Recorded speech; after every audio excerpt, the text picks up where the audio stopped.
বিসমিল্লাহির রহমানির রহিম আলিফ লাম মিম যালিকাল কিতাবু লা রাইবা ফি। আল্লাহু আকবার বলেন। দাদা শোনেন, আল্লাহর কালামুল্লাহ শরীফ তেলাওয়াত শোনার পরে কেউ যদি আল্লাহকে আল্লাহ বলে একবার ডাক দেয়, বুখারী শরীফের মধ্যে একটা হাদিস আছে, আল্লাহ তাআলা ওই বান্দার আমলনামায় কমপক্ষে 4000 নেকি লিপিবদ্ধ করে দেয়। বলেন সুবহানাল্লাহ। কয় হাজার নেকি লিখে দেয়? বলেন 4000 নেকি লিখে দেয়। তো আল্লাহ তাআলা আয়াতের মধ্যে বলতেছেন, সর্বপ্রথম একটা আয়াত নাজিল হয়েছে, আয়াতটা হলো আলিফ লাম মিম। এই আয়াতের কোনো অর্থ নাই। যতগুলি তাফসীরের কিতাব আছে, সমস্ত তাফসীরের কিতাবের মধ্যে আছে এই আয়াতগুলি আল্লাহ তাআলা হুরুফে মুকাত্তাআত দিয়েছেন। এই আয়াতগুলি সাজের জন্য দিয়েছেন।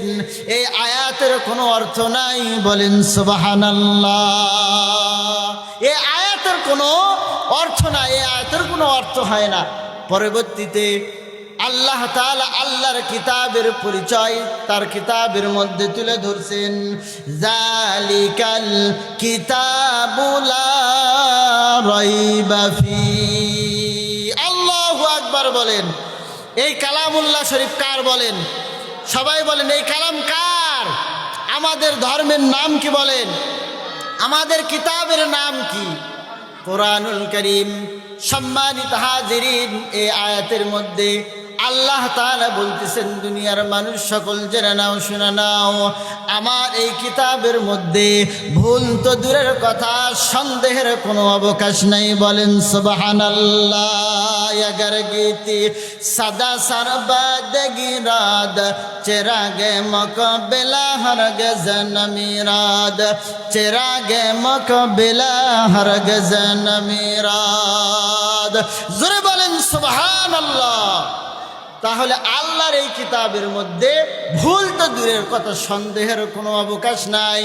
সম্মানিত হাজিরিন, সদরে মুহতারাম, দুনিয়ার মানুষ সকল কিতাব লেখে, কত বই লেখে, সমস্ত বইয়ের শুরুর মধ্যে লিখে দেয়, সম্মানিত দর্শক মহোদয়, আমার বইটা পড়ার পর যদি কোনো ভুল হয়, এই ভুল সম্পর্কে আমাকে জানাবেন, পরবর্তীতে আমি সেটা সংশোধন করব। কিন্তু আল্লাহর কালামুল্লাহ শরীফের শুরুতেই বলে দিলেন, আমার এই কিতাবের মধ্যে ভুল তো দূরের কথা, সন্দেহের কোনো অবকাশ নাই। বলেন সুবহানাল্লাহ। কার কথা? বলেন সবাই বলেন কার কথা? আল্লাহর কথা সত্য না মিথ্যা? দুনিয়ার কত কিতাব তো দেখা যায় অহরহ ভুল দেখা যায়। সম্মানিত হাজিরিন, সদরে মুহতারাম, এই আয়াত তেলাওয়াত